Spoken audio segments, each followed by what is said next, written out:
அதுல கொடுமை என்ன தெரியுமா? 2 லட்சம் ரூபாய் வரைக்கும் நம்ம போடலாமா காசை.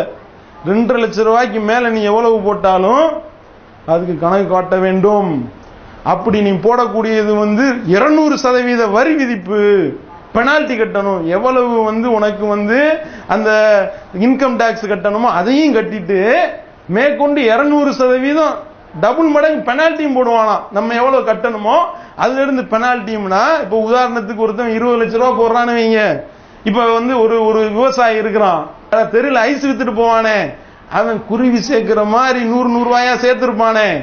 அவன் 50 வயசு, அவனுக்கு 20 வயசுல உழைக்க ஆரம்பிச்சிருப்பான். 30 வருஷமா அவன் சிரமப்பட்டு அல்லோல கல்லோலப்பட்டு அடி வாங்கி மிதி வாங்கி வெயில்ல போய் திரிஞ்சு அவன் ஒரு 20 லட்சம் ரூபாய் சேர்த்து வச்சிருக்கான்னு வைங்க. அவன் வாழ்நாள் வசூல், அவன் வாழ்நாள் முழுவதும் அவன் சம்பாதிச்ச சொத்து அது. அந்த சொத்தை கொண்டு போய் இவன் காசை இவன் வருஷம் 2 பேங்க்ல போடணுமா.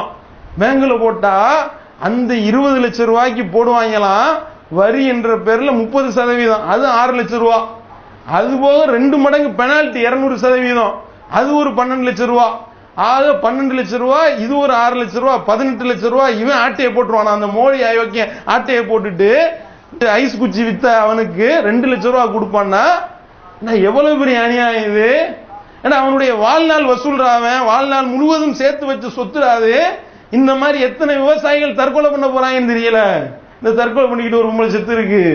இத்தனை வருஷமா நான் சேர்த்து வச்சு சொத்து ஃபுல்லா போச்சா, செல்லாதுன்ட்டாங்களா என்று சொல்லி தற்கொலை பண்ணிருக்கு. பல பேர் சாந்தி முகூர்த்தத்தை தள்ளி வச்சிருக்கிறாங்க. எல்லாம் வந்துகிட்டு இருக்கு.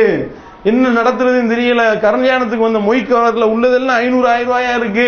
செல்லாதன் அறிவித்து விட்டான். இதை கொண்டு போய் நான் எதுல கணக்கு காட்டேன் என்று சொல்லி ஒருத்தன் வந்துகிட்டு ஃபர்ஸ்ட் நைட்டை ரத்து பண்ணிருக்கிறான். ஒரு மாப்பிள்ள செய்தி வருது. இந்த மாதிரி எத்தனை பேருடைய வயிற்றுல நீ அடிச்சிருக்கிற, எத்தனை பேருடைய வாழ்க்கையை நீ வீணாக்கி இருக்கின்றாய், கொஞ்சம் சிந்தனை பண்ணி பாருங்க. அப்ப இந்த மாதிரி இந்த அயோக்கியம் இப்படி பண்றதுக்கு வாழ்நாள் முழுவதும் அவன் வசூல் பண்ணி இருக்கிறான்.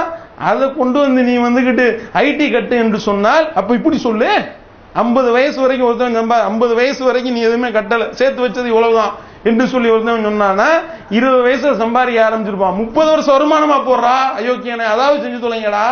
30 வருஷ வருமானம், 30 வருஷமா அவன் 20 லட்சம் ரூபாய் தான் சம்பாதிச்சிருக்கிறான்னா அவன் வருஷத்துக்கு எவ்வளவு சம்பாதிச்சிருப்பான்? 1 லட்சம் ரூபாய் அவன் சம்பாதிக்கலையடா. உன்னுடைய பார்வையில 30 வருஷம் சம்பாதிச்சா 30 லட்சம் ரூபாய் சம்பாதிச்சிருப்பானே. அப்படிப்பட்ட ஒரு கீழ்நிலையில் இருக்கக்கூடியவர்கள் எல்லாம் எல்லாத்தையும் மன உளைச்சலுக்கு ஆளாக்கி இப்படிப்பட்ட ஒரு கேடுகட்ட வேலையை இந்த மோடி என்ற அயோக்கியன் செய்திருக்கின்றான் என்றால் மக்களுடைய சிரமம் அவனுக்கு தெரியுதா? சிந்தனை பண்ணி பாருங்க. இவன் நாட்டு நலன் விரும்பக்கூடிய பிரதமரா? இவன் கிடையாது. இவனுக்கு நாட்டு நலனுக்கு எந்த சம்பந்தமும் கிடையாதுங்க. மக்கள் எல்லாம் இவ்வளவு அல்லோல கல்லோலப்பட்டு நின்று கொண்டிருக்கின்றார்கள். போயிட்டான், ஜப்பானுக்கு போயிட்டான்.